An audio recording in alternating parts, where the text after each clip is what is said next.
अंतर्राष्ट्रीय महिला दिवस के अवसर पर भोपाल में आयोजित एक समारोह में मध्य प्रदेश के मुख्यमंत्री डॉक्टर मोहन यादव ने एक क्लिक के माध्यम से 1,27,00,000 से अधिक बहनों को 1,552 करोड़ 73 लाख की राशि स्वीकृत की। इसके अलावा मोहन सरकार ने भरे मन से एक ऐतिहासिक फैसला भी लिया है। स्वर्णिम अवसर है जिसका हम सभी को बेसब्री से इंतजार है। जोरदार तालियां। नारियों को सशक्त बनाने का प्रयास मध्य प्रदेश शासन का अनूठा प्रयास है। हर एक नारी आत्मसम्मान के साथ जिए। मध्य प्रदेश के यशस्वी मुख्यमंत्री डॉक्टर मोहन यादव ने कहा, मध्य प्रदेश में बेटियों का धर्मांतरण करने वाले दोषियों के लिए फांसी की सजा का प्रावधान किया जाएगा, ठीक वैसे ही जैसे नाबालिग से दुष्कर्म के मामले में किया गया है। अब धर्म छुपाकर दूसरे धर्म में विवाह पर 3 से 10 वर्ष की सजा और 50,000 जुर्माना है।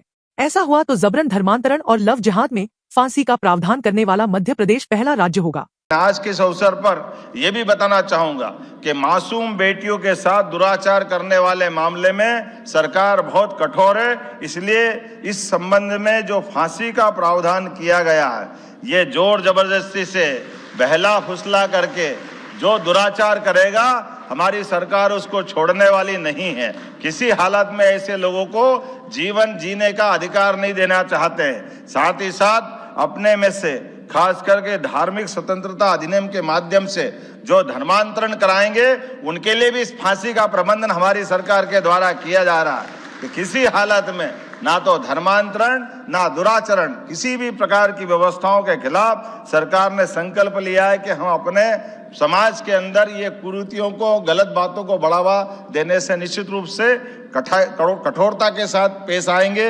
इन्हीं सब के बीच मुख्यमंत्री के गृह नगर मध्य प्रदेश के उज्जैन में लाडली बहनों के रूप में आशा कार्यकर्ताएं अपने काम को लेकर मजबूर दिखाई दी।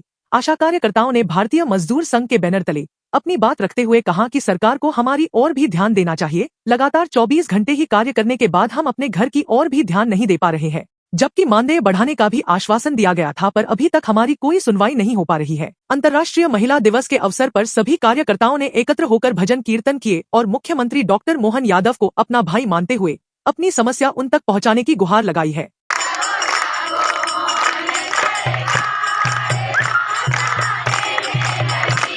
हम लोग क्या है कि चुनौतियां तो बहुत सारी है हमारे सामने, लेकिन हम समय की बात करें तो हमारे पास में 24 घंटे हमसे काम लिया जाता है। तो इतना काम लिया जाता है कि हम घर परिवार को कोई समय नहीं दे पाते। और दूसरी बात, हमारा मानदेय जो है वो बिल्कुल बढ़ा नहीं रहे हैं और हम कई सालों से परेशान हैं। सारी आशाएं परेशान हैं, बिल्कुल छोटे छोटे बच्चे हैं, छोड़ के आती हैं। और कई आशा को तो ऐसा है कि जैसे बहुत दूर दूर तक जाना पड़ता है, तो जाती है, वो सारा काम करती है आशा, लेकिन मानदेय नहीं बढ़ा रही है सरकार। जो 1,000 रुपये का हमको बोला गया था कि हर साल बढ़ाएंगे, वो भी हमारा नहीं बढ़ा है सितंबर से। और आंगनवाड़ी कार्यकर्ता का बढ़ा है, सभी लोगों के सभी मतलब इसी के पैसे बढ़ रहे हैं, पर हम आशाओं के क्यों नहीं बढ़ रहे हैं। तो आशाओं को कृपया सरकार से मेरा यही अनुरोध है कि थोड़ा हमारी तरफ ध्यान दे। मेरा संगीता पवार, नजरपुर से हूँ मैं। आशाओं की तो समस्या में गिनाऊंगी तो आप थक जाएंगे गिनते गिनते, इतनी है। हर कदम पे उनके साथ समस्या है। हम ये चाहते हैं कि एक मुश्त जो भी पैसा हमें दिया जाए, ये 18,000 आशा को दिया जाए और 24,000 सुपरवाइज़र को दिया जाए, क्योंकि आज के महंगाई के ज़माने में इतने पैसे से किसी का भरण पोषण नहीं चलता। और वो भी एक मुश्त पैसा नहीं आता है। कोई किराने वाला भी हमको उधार नहीं देता है। उनको पता है कि आशा का कोई मानदेय नहीं है। मेरा नाम श्रीमती सुमन पटेल, आशा कार्यकर्ता महासंघ प्रदेश महामंत्री, अखिल भारतीय आशा कर्मचारी महासंघ की कार्यकारिणी सदस्य।